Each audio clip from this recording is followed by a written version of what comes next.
What is debate? We've all debated something at some point in time. We've debated rules with our parents, or grades with our teachers, or movies with our friends. As a result, we all have some kind of debate experience, even if we've never given a public speech. That's the good news. The bad news is that none of those things we've done were really debates. They were arguments or conversations or shouting matches, but they weren't really debates. So, competitive debate is not just an argument. It's an argument with rules and evidence, an argument where you're forced to respond to your opponent, and an argument that is evaluated by a neutral observer. That's competitive debate. Now let's talk about the details. You can't have a debate without something to debate about. Choosing a topic is really important. In fact, if you don't have a clear topic, then it's hard to know who won the debate. Having a clear, specific topic for competitive debate is even more important than it is for arguments you have with your parents or your friends, since we spend the whole year debating about one topic.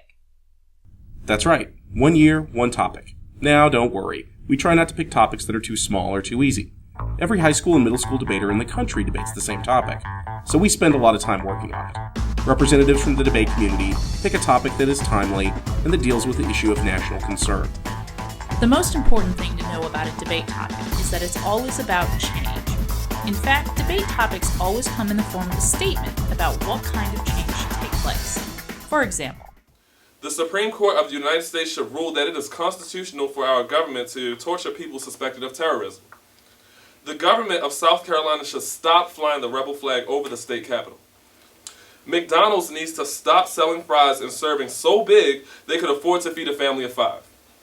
My mom needs to stop yelling at me just because I made a C in English. See? Debate topics are about what should happen, or what kind of change should take place. When you actually get to a debate competition, you're not going to be debating about French fries or your mom yelling at you, but there's no reason you can't practice by debating about those kinds of things. Formal debate topics are usually about what the government should do. In fact, most national debate topics are about what the national or federal government should do. Because of this, debate topics are written to sound like formal resolutions that a member of Congress might submit. You can always tell a formal debate topic by the fact that it starts with the word resolved. As a result, you'll often hear people refer to a debate topic as a resolution. For example, some recent national high school debate resolutions included: Resolved. The United States federal government should substantially increase alternative energy incentives in the United States. Resolved. The United States federal government should substantially increase its public health assistance to sub-Saharan Africa. Resolved. That the United States federal government should substantially increase public health services for mental health care in the United States. The topic is important, not only because it tells us what to debate about, but also because it divides the debate into two sides. One side debates in favor of the change recommended by the topic, while the other side debates against the change described by the topic. We call the side in favor of change the affirmative, and the side against change the negative. Where do these debates take place? Since the only formal debates most of us have ever seen are political debates, it's easy to imagine your debates happening in huge, fancy locations. In fact, most debates take place in school classrooms, although you might find yourself in hotels or conference centers from time to time. This brings us to the third important element in a debate round, the debaters. In competitive debate, you don't just have debaters, you have debate teams. Each team is made up of 2 debaters. One team of 2 debaters will be affirmative. That means they will be in favor of the change described by the topic.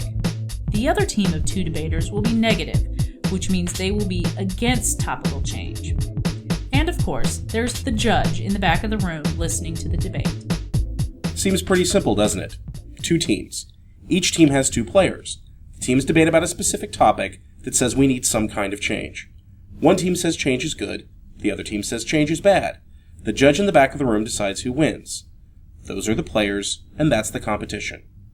There's one other thing you should know about the basic structure of debate. You have to learn both sides of the topic. At a debate tournament, you will debate more than once. In fact, you'll usually debate 4 or more times. In some debates, you and your partner will be affirmative. In other debates, you'll be negative. That means you'll need to win no matter whether you're arguing for change or against it. Being a good debater means understanding both sides of an issue. One of the best things about debate is that you and your partner aren't alone. There are 2 debaters on a team, but there can be many different teams debating for your school. All the teams that debate for your school put together are called a squad. Outside of practice debates, you generally only compete against teams from other schools or other squads. Your school squad becomes your debate family. You learn together, you practice together, and you support each other in tournaments.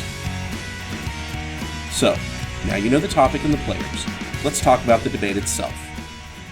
Debate is a game, and like any other game, it has skills and activities and rules. In any given debate, debaters do 6 things. They speak, they listen, they ask questions, they answer questions, they take notes, and they prepare.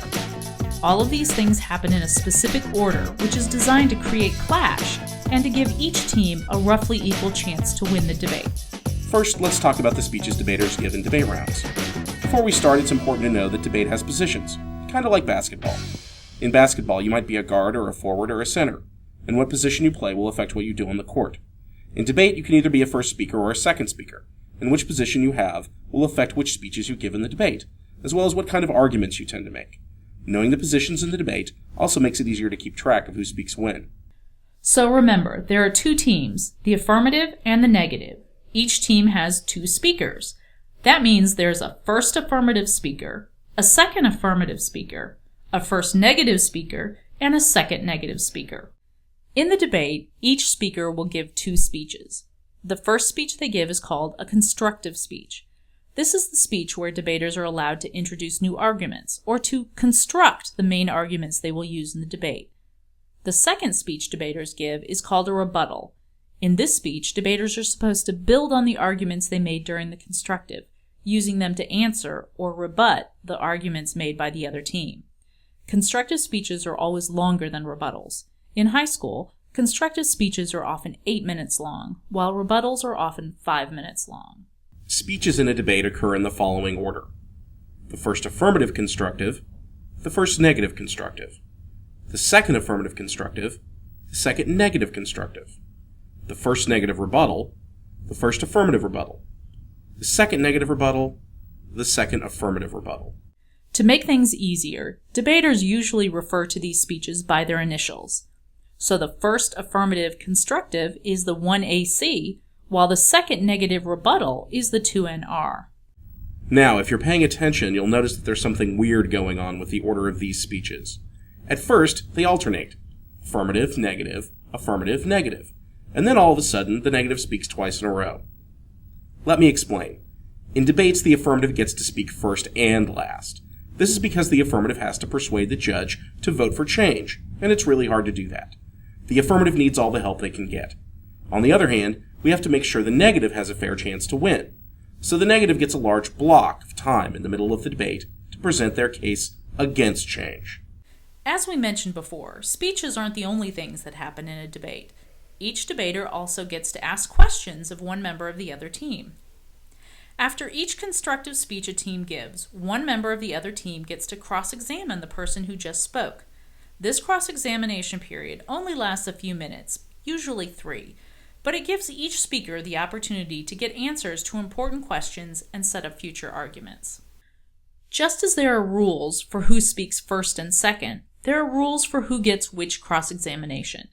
The basic rule is this: whoever is not speaking next cross-examines whoever just spoke. So, after the 1AC, the second negative cross-examines the first affirmative. After the 1NC, the first affirmative cross-examines the first negative. After the 2AC, the first negative cross-examines the second affirmative. And after the 2NC, the second affirmative cross-examines the second negative. Once the constructive speeches are over, there are no more cross-examinations. There is one last structured element in a debate round: preparation time. Each team gets a set amount of time between speeches to prepare. In most cases, each team gets a total of 10 minutes of preparation time that they may take before their speeches. This may sound like a lot, but remember that the 2 speakers have to share their 10 minutes. Sometimes it's hard to understand the way a debate works just by talking about it and looking at charts. So let's look at a sample debate. For the purposes of this video, we've made the debate much shorter than it would be in real life. And we're not going to show you preparation time.